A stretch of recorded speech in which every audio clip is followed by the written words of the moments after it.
All right, we're ready to go, and I just found out what tires are good, so that makes me feel better. I went to order on my best of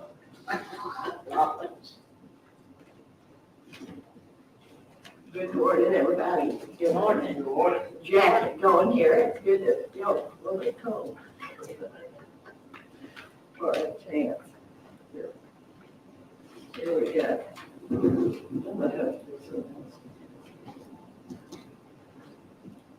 I might just throw it like you for the end. You know what I've never got to do yet, so y'all are going to have to give me a chance because y'all been too good an audience. Do y'all remember when Brother Rowan would ask us something, we'd sit there like stumps on a log, and he'd say, and this is yes, and this is no, and then I guess say something. You know what he's right. Yeah. Yeah, we'd sit there like big dummy, and this is yes, and this is no. Yeah, I always like that. I thought that was so funny, but it wake us up, make us answer after we did it. Everybody had a good week. Solid, wasn't it? A lot one. It's solid. Oh, yeah. We went from no rain to somehow my neighbor, I mow the flat part of his yard, and he mows the ditches because he's got a tractor mower, so he can save me a whole lot of weeding. And he got out yesterday, I think, and mowed our ditches, and how he stayed on them because I went out to the barn later, and I mean, there was water on top of the ground. So I would never have done it. I didn't have to have the ditches completed. Nobody's going to know this is what it I said, now I believe it's like when you wash your car, it rains. Now you mow it rains. Yes, or this week, I don't think we're going to get mowed from the. You know what, I think it's good thing to vote Charlie with that.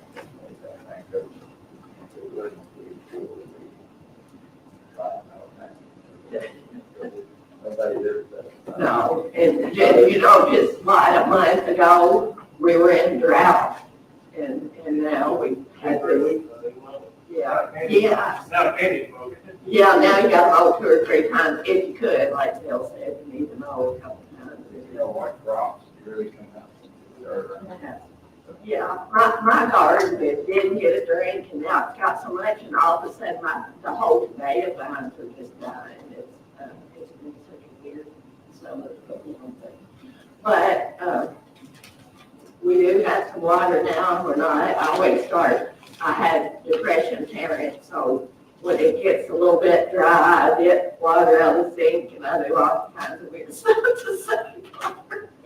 Then I have for any water that when we go hiking, if I have any water left, I have to pour it in my plants because I figure if it gets bad, I want water for us, but I want to water my animals, so I slide everything else. Put your rain barrel out. Yeah. You gotta watch the They feet. got house gutter now, they run that on the ground. Yeah, people used to say that for us. Just gotta unhook it, Eddie, and about the middle one. There's a barrel up and put it back. Yeah, but say, that don't look.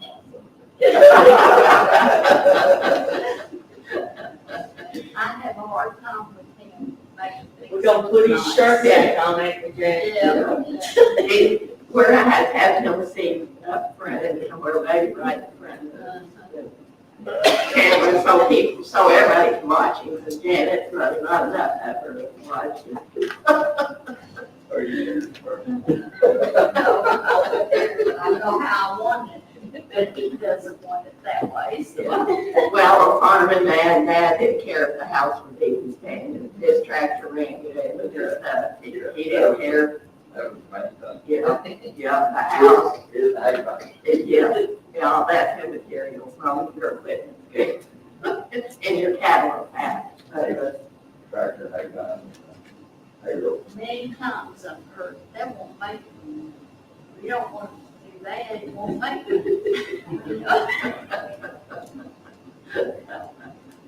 Businessman here. Well, we will get started this morning. And I've got to be the first to admit this has been a crazy week. and I didn't do so good with my memory verse, but, after, I put one on the back table this morning, but then we'll probably have a couple weeks break. So if you kind of got behind like me and your little pea brain got weak like mine, you'll have a little extra time to do some. But you all, can we do the whole of Jeremiah 29, we'll do 11 through 13. And it starts with, if you remember, I know that the thoughts that I think towards you, says the Lord, thoughts of peace and not of evil, to give you a future and a hope. And then remember 12 is, then you will call upon me and pray to me, and I will listen to you. And the last one, and you will seek me and find me when you search for me with all your heart.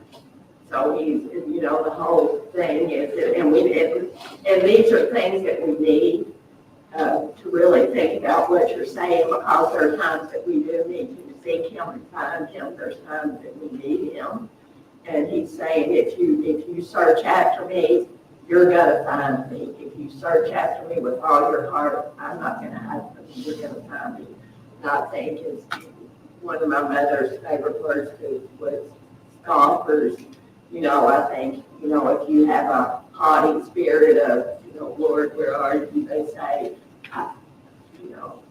maybe he'll show you where he is, or maybe I don't have the answer to that. But I think if we seek him with a sincere heart, wanting to find him and not a mocking way to find him, that he's going to be there for us.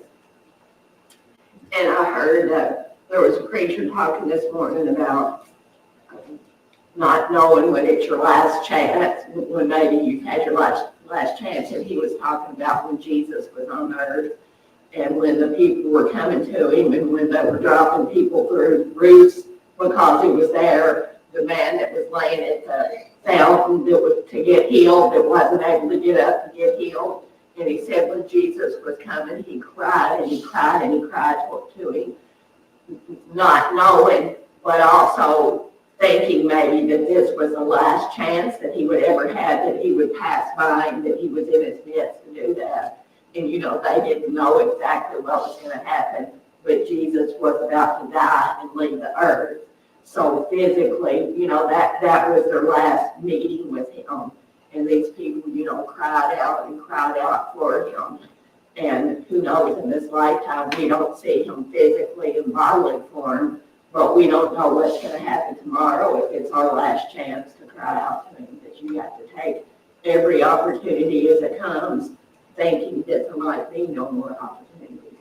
But I thought that was a real good, point that he was bringing this morning, that we have to act like, and it could possibly be, because nobody knows what tomorrow is going to bring. And if you think throughout your life of things that have happened, we truly don't know, what the situation will be from day to day. But going back to our lesson, starting on page 24, we're going to talk about the childhood and youth of Jesus. And like I said before, it's been really nice to do this study now when we've had a little bit more time and not kind of just dropping in on it at Christmas and swooping down and going on.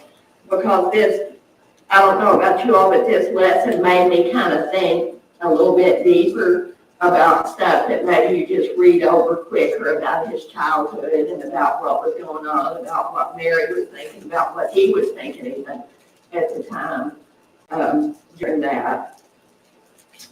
And the introduction, our golden text says, and Jesus increased in wisdom and stature and in favor with God and men. So he was fully human and fully God while he was on earth. Says he increased in wisdom and stature. So, he came from a child growing up, learning to walk, learning to talk like every child did. And he was growing in wisdom as he grew. And stature, his body, he was growing just like a human child would do. And it says in favor with God and man. So he was coming of age just like anybody else would. He's growing. Part of the introduction says we learn from it that he was a true human soul as well as body.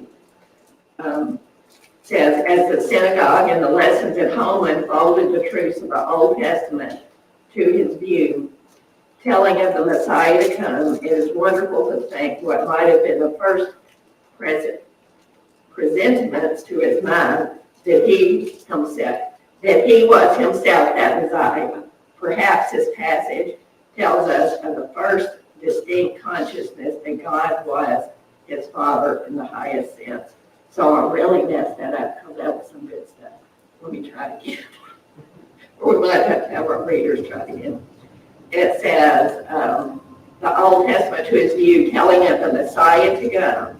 It is wonderful to think what might have been the first, and this word presentiments, to his mind that he was himself that Messiah. So I guess I never thought of that as he's a babe born and a child, and we don't know, did he grow, as he grew and then realized, that I am this Messiah that we hear about when we, go to the temple and when we study, and this foretelling of the Messiah to come, that he was that Messiah. And in the lesson aim, it says, although Jesus was the divine Son of God, he was also completely human. In the passage before us, we see instances of both these natures. So he has retained his godhood, but he's also taken on these frail bodies that don't last, as we know. And I want to read you a little bit about and here it says the lesson background. It says, when the ceremony of presenting Jesus and purifying the mother, remember we talked about that last year, that she had taken him to the temple for this ceremony. And purifying the mother in the temple was all over, the family returned into Galilee. Luke relates no more concerning them until they took up residence in Nazareth. But it appears by Matthew's gospel that from Jerusalem they returned to Bethlehem, where the wise men of the east found him. There they continued until they were directed to flee into Egypt to escape the malice and rage of Herod. Returning to their home country where Herod was dead, they were directed to go to their old residence in Nazareth. In verse 39 of this chapter, it is called their own city, because there Joseph and Mary had lived a great while, and their relatives were there. Thus Jesus ascended to a place of obscurity and reproach, and no more details of his childhood are available until we take up the scripture now under consideration.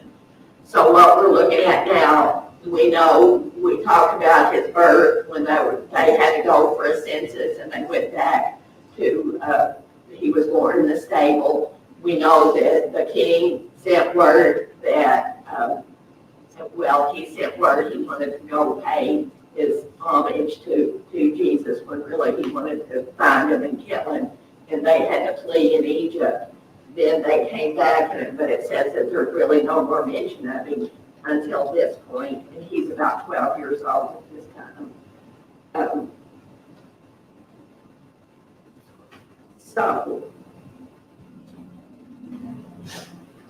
This verse says, Luke 2, chapter verse 40, it says, and the child grew and waxed strong in spirit, filled with wisdom, and the grace of God was upon him.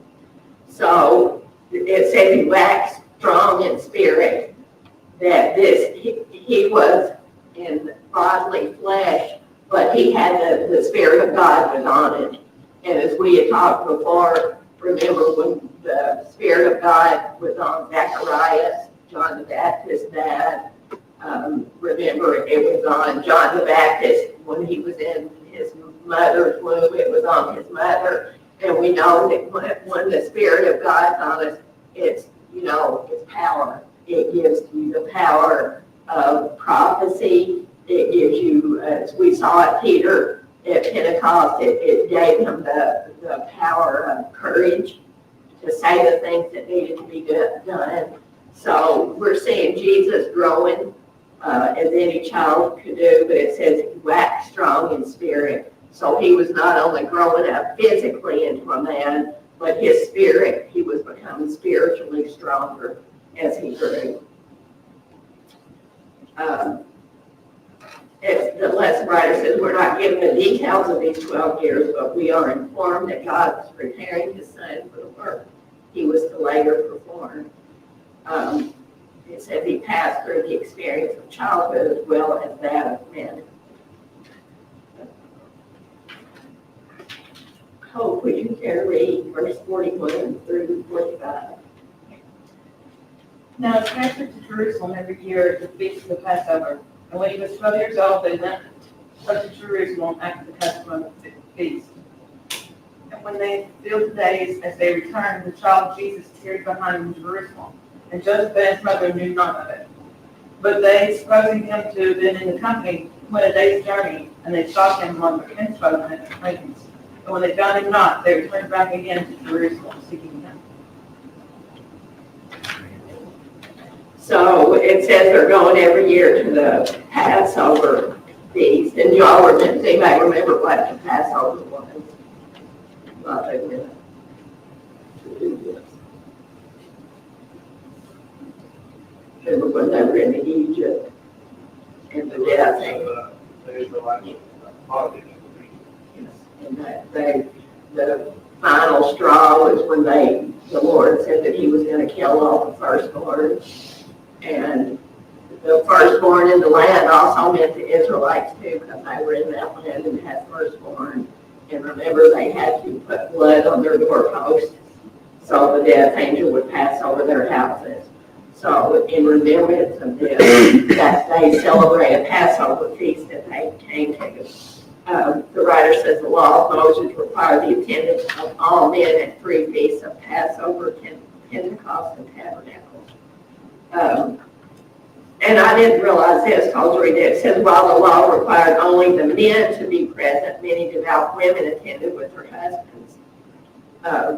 I didn't realize that until I was studying this, that men had to be in attendance, because I guess just from reading this, I thought that women, and apparently they did travel to this. And it said that at the age of 12 years old, the writer says at the age of 12 years, a Jewish boy became a son of the law. This meant that he was obligated to keep the precepts and commandments as well as the ceremonial. So Jesus had just come of age that he was to join these Passover feasts as an Israelite man, that he was to attend these. So he was in the presence and in the company when they were doing it. And so apparently they went to the Passover feast, did follow the customs that they had. And when it said, and when they had fulfilled the day, so they stayed as long as the feast lasted. And the child Jesus tarried behind, and Joseph and his mother knew not of it. So apparently they stayed for the feast. They went and did what was the usual custom, and they got ready and they headed back home. And apparently they didn't have a head count or whatever. It says from what I read that they traveled in groups, family groups maybe, but groups, so it would be a protection to the whole group when they were together. So they just assumed that he was with some other family member, and kids would do that. Christina would probably ride with Caroline on the camelback if you went somewhere. You all would probably be glad that she would ride with Caroline for a little while to give you a break. So they didn't think anything of it. They figured he knew the feast was over. They would be heading home, and he was somewhere in their group of people, but not necessarily micromanaging them or whatever. And we would assume that where it said that he was growing and he was waxing strong, that he was probably a pretty good child, and they didn't have to worry about it.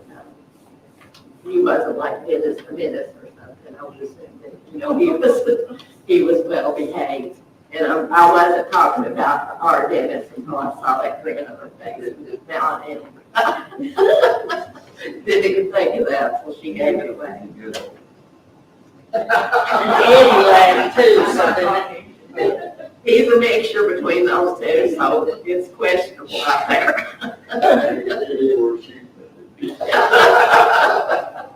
Janet told some good stories. I say she needs to write them down.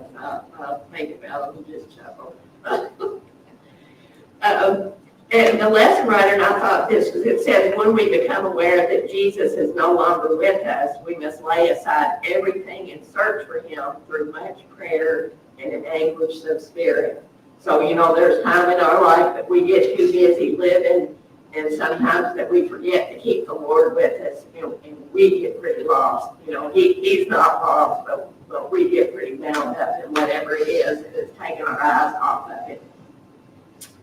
And it says that when they found him not, they turned back to Jerusalem to see him.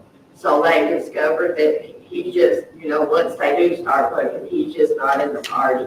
And imagine, did any of y'all, there's been 2 times that Megan got lost. One time was very short-lived. We were in Sears in Lexington, and she was real little. And she got in the middle of one of those big round racks of clothes, and she was just gone, and I was scared to death. And one time we went to Myrtle Beach, and we were out on the beach, and she was going to go back and get her dad, and we were camping, and we were just, straight ahead.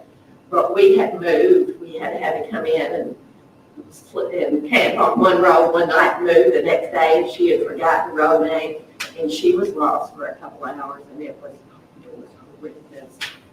Tommy's dad fell coming out the camper door and hurt his back. When they knew she was missing, when I came up to the camper, it's like, where's Megan? She was coming to get Tommy to go buy her paddleboard, and she wasn't there, and she wasn't with me. And then some man about an hour later brings her across, and she's crying because she's been going through hundreds of campers and stuff. So, for a parent, it's just terrorizing that.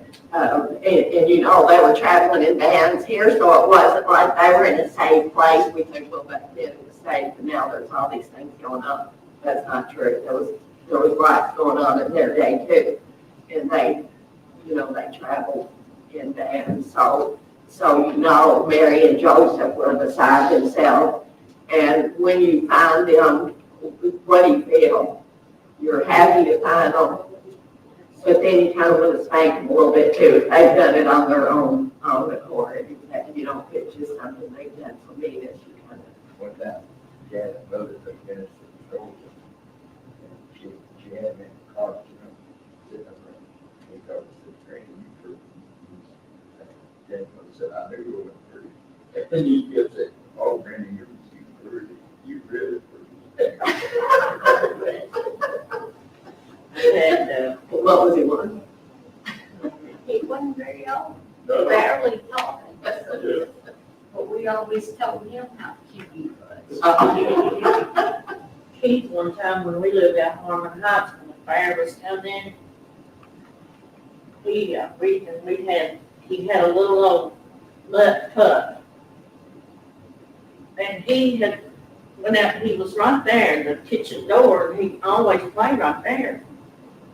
And when I missed him. But you called in, was he working? We have looked and we've been finding, and I know, because all he talked about was that fire and that crash. And I know, I thought, you little booger, you went over that hill.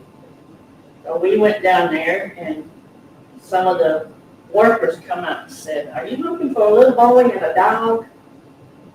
I said, yeah. He said, well, we tried to help him, but he wouldn't talk to us. And we found him, he just looking straight up. Well, he got a whipping all the way back up the hill. So did the dog. He got a lick, and then the dog got a lick. Well, you think things. He wouldn't. I said, now you're not going. The dog won't let him touch him. They tried to get him, and that dog, they said he grabbed a hold of their arm, and he wouldn't, the dog wouldn't let him block him. That was a real hard thing, I'm sure, to live right on the fair and not really do it. That was a little cruel and unusual. Well, he got to go. I backtracked. He finally got to go. He finally got to go. You like that, Mom? Yeah. Well, and then Brian done. Gina took Brian, Keith to, what was it, 4-H camp? For overnight weekends.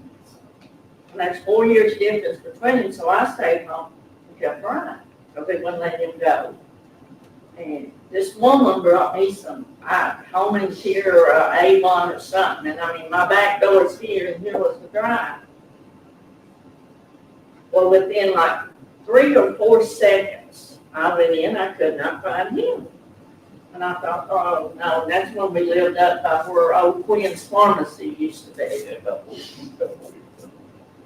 I just panicked. I started screaming and everything and could not find him. Went all through the house and I called the police. I called the fire department. And him and his dog had went down on Old Depot Street. And there's just them old buildings, dirt floors. Well, everybody in Maxwell was hunting. Everybody around was hunting. And one of the firemen found him. He was sitting on the gym buildings with that dog digging in the dirt. What do you think happened? You got some of the same stuff. He got some of the same stuff that he never run off. Neither did the dog. Yeah, he kept saying, Mama, whatever the dog's name was, he said, he took me, he wanted to go, so I Oh, was. so they blamed it on the dog. He's blaming it on the dog. Good thing, and so got the dog in. We couldn't let the dog go face it. Yeah. Oh, no, it was just a pup. Here was a mark in here to read. It says the writer had written it, the book. We must try to live in his presence, to be always conscious of it, even when not directly thinking of him. This is the great secret of perfection. Great peace and quietness of heart is to be found in always having our eye on Christ. So it's saying we must live in his presence, to always be conscious of it, even though we are not directly thinking of him. So this is just something that kind of stays in our heart, and even if we aren't specifically, it's just kind of a mindset we have. And I thought it was interesting. It said this is the great secret of perfection, if you try to always live in his presence. Angie, do you care to read 46 through 50? And it came to pass that after 3 days, they found him in the temple, sitting in the midst of the doctors, both hearing them and asking them questions. And all that heard him were astonished at his understanding and answers. And when they saw him, they were amazed. And his mother said unto him, Son, why hast thou thus dealt with us? Behold, thy father and I have sought thee sorry. And he said unto them, How is it that ye sought me? Wist ye not that I must be about my father's business? And they understood not the saying which is spake unto them. So they looked for 3 days. I mean, Angie would have had the whole United States out by 3 days. I'd have called the president. Yeah. Well, I mean, so imagine in 3 days that they have to be very, very, very concerned and haven't slept, and it kind of winds up, and then they're tired and exhausted and worried. So it's it's kind of a big event that's happened because they haven't found him for 3 days, and they had to have been looking everywhere, and you think they would have. Well, and we don't know. And they journeyed out, so they've had to not only stop their journey, but backtrack in the agony and the tiresomeness of going back and doing that, and taking that time and worrying about that. It says it's apparent from what it said in this verse that Jesus had an understanding beyond his years. So he was very mature and very. It says his willingness to listen to these who were learned in the law. So when they found him, it says the first step is the acquisition of knowledge is to listen to those who have knowledge. So some people that are know-it-alls or kind of want to be self-taught know-it-alls, but really to learn something, you need to listen to somebody with more knowledge than you to be able to learn it. And it says the second is to ask questions. So once you gather that knowledge to make it sink in, if you're unsure or whatever, you kind of got to ask questions so you get a real firm grasp of exactly why something happens. Tommy tells me I'm going to get killed one day because when he tells me something, I always question him back. He's like, one of these days it's going to be something that means life or death, and you're not going to do it. You're going to start questioning me, and you'll be gone. But so, we see that Jesus has acquired. It says, and also the writer said, had they only called to mind the sacred secret of the child, surely they would have gone at once to the temple. Remember, we've studied about that the angel came to Mary and told Mary exactly who Jesus was. But during this stuff, and we can think back and think, why do these people that we read about in the Bible, why do they make such poor decisions? We have the book, we have we have the end of the story, but we're not given all the exact details, and some of it in Revelation blows your mind if it does mine. But we have much more bigger picture than these people had at this point. Mary, she did speak to the angel and appear, but to truly fathom it and understand exactly what this meant was way bigger than our minds can comprehend. And, and now Mary has upon it, she's got the love that you have for your child. And I get, and to think when he's missing and to do this, and to kind of, sometimes you lose reason. I would say that you couldn't have reasoned with Angie for 1 second when these kids were missing, that you couldn't have said nothing, just a minute, that remember who this child is, and they were probably just wild with worry.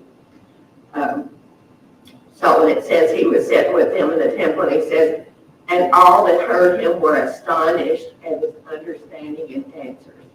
And thinking this, some of the stuff that they're set in the temple with these high-headed, I'll call them, these leaders of the church who later killed him because they think their way is the only way. They don't want to change their way. But he said that with these older men that had studied, that had spent their whole life studying the writings of Moses, the prophecy, and here's this child in here that is questioning them and answering questions that's astonishing to them.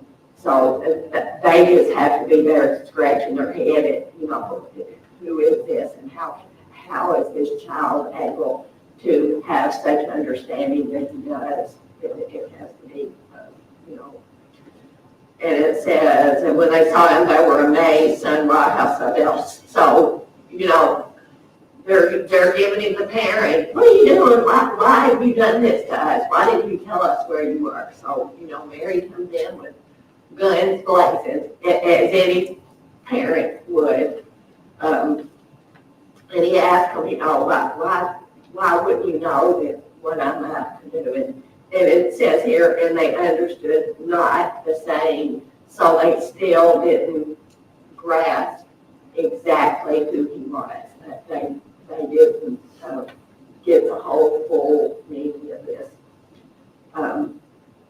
In verse 51 says, and he went down with them and came to Nazareth and was subject unto them, but his mother kept all these sayings in her heart. And Jesus increased in wisdom and stature and in favor with God and men. So he went back with them. He was, a good child and didn't, tell him he had to stay there. But he went back and it said he continued to grow and learn. But I think this was a point that Mary kind of pondered, and she had the first meeting with the angels. And, it's building more of what, in Mary's heart, of what this son is going, the ultimate goal, or who he is. And, the lesson was talking about in the teacher's thing about, Jesus during that time, learning, just who he was and getting his ministry together on the earth that he had. And there's a couple things in here I wanted to read. It says, one striking feature in the life of Christ upon the earth is the unexpected places where we find him. And remember, we've talked about many times that he was expected to come on a white charger and take over Rome, but instead he came in a manger. So there's times on the earth that, you would expect that Jesus would maybe be in the big mega churches that all the people are going to, and not in these small country churches. If in our mind, we would think that that's where he's going to show up. But he shows up at the most unexpected places. You hear of people that have very serious, maybe drug issues or alcohol, that they might be in some really terrible spot in their life, that he unexpectedly shows up for them. So, that's through his grace that he doesn't actually go with the norm or come after the rich people or come after the prominent people, that he comes after all people, that he doesn't see our wealth or our wisdom or anything like that he comes.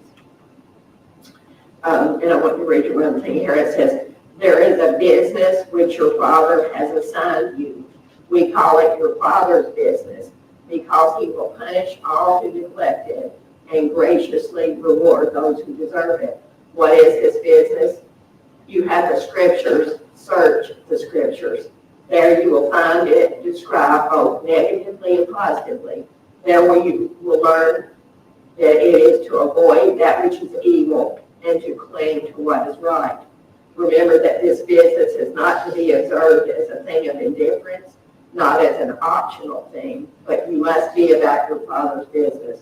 Whatever talents you possess or blessings you enjoy, they come from him, and he never relinquished his property in any one of them. So, it's saying that we need to be about his business. And I thought it said that he will punish all who neglect it and graciously reward those who observe it. There you will learn that it is to avoid that which is evil and to cling which that is right. So, in this punishment, we think, how bad is this loving God that he punishes us. If you look at the scheme of things, he doesn't really punish us. We punish ourselves. We choose the wrong road and we suffer the consequences of it. It's that simple. It's not that he's out to get us or to punish us, but that there are consequences to bad choices. And he didn't, it might be all fair. Well, we correct our children. We should give it up and change to the end. And if you did better than that, We wouldn't know any better if we continue, because we kind of have a bit to travel down the wrong road lots of times and not turn around unless we've had full set playing the dirt floor until somebody comes and gets us. If we don't. Let me see. We'll do a couple questions. We'll run it on time. It says, how did Mary and Jesus happen to lose Jesus, and where did they find him? well, they just showed you the video, but the other kids probably coming and the answer said, I want to repent, I want the doctors and things, I guess, the knowledge of the people, how to be done. They weren't astonishing him, he was astonishing them. Makes me think of Janice, when that Sunday he was answering all those questions. Yes, yeah, He was mature, what can you say? yeah. Yeah, with Janice, that my mother used to say, the children, we need to sit up there and not be color or whatever. They listen. You might not realize that they're listening and they may be down right or doing whatever, but they hear the word that's said. But they really do. Says, what was Jesus' surprising reply to Mary?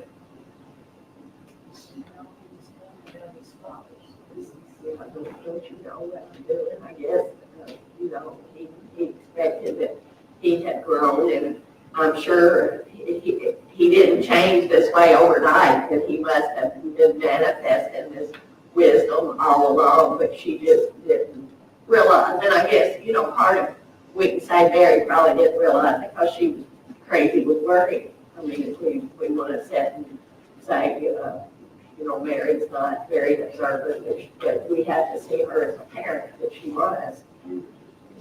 Yeah. And it said, what was the subsequent attitude of Jesus to his parents? So, yeah. Yeah. He Respectful. even though he had this authority and this wisdom, this knowledge, he continued that respect. Well, thank you all. Does anybody else have anything to add? Do we have